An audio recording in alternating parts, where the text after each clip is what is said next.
And just like that, the winds shift in the favor of Zack Snyder.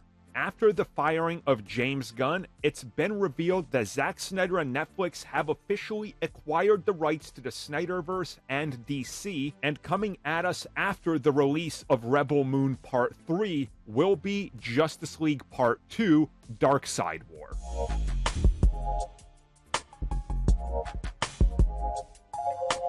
So while we don't know too much about what exactly is going on as of right now, obviously there's a lot that's going on in terms of WB and DC. James Gunn being fired for inside dealings with Marvel when he shouldn't have been doing that, that's one thing. But this is one of those whiplash effects that honestly seems pretty insane, but you gotta understand things were in the works ever since they, well, found out that James Gunn might be doing something illegal. So from what we're being led to understand, and I'll get to the Netflix side of things real soon, James Gunn, once the investigation started somewhere around January 10th, when Marvel Studios made a couple announcements that seemed off, like they were copying DC's preemptive announcements. The investigation started, they found out James Gunn was leaking things, he was fired, and apparently, once the investigation started, David Zaslav, who's been looking to sell WB anyway, got in contact with Netflix, and they started to strike up a conversation. After all the demand to sell the Snyderverse to Netflix, Netflix decided to, well, sit down for the conversation, obviously. And they said, and told Variety, that after the huge success of Rebel Moon, which set records with Part 1, and they're currently working on Part 3 right now, that they wanted to work further with Zack Snyder.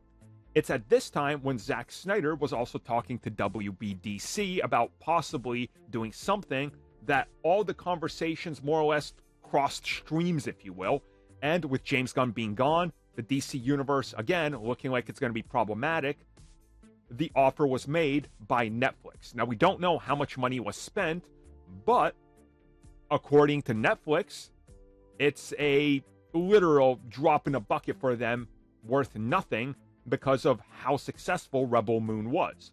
So they see this as an investment, and from what Variety is saying, it is a 15-year deal for the Snyderverse, but it's not just the Snyderverse.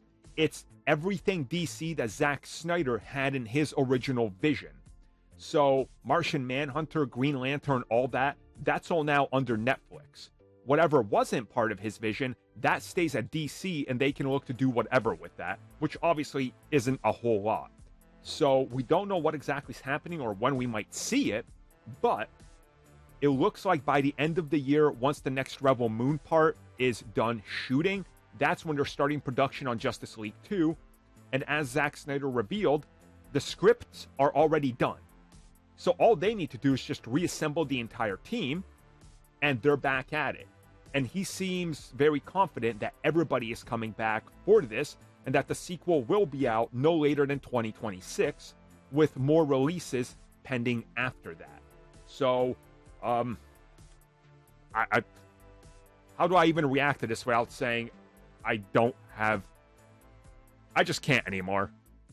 2024 so far is the wildest year ever. It's insane, so I don't know. Sound off.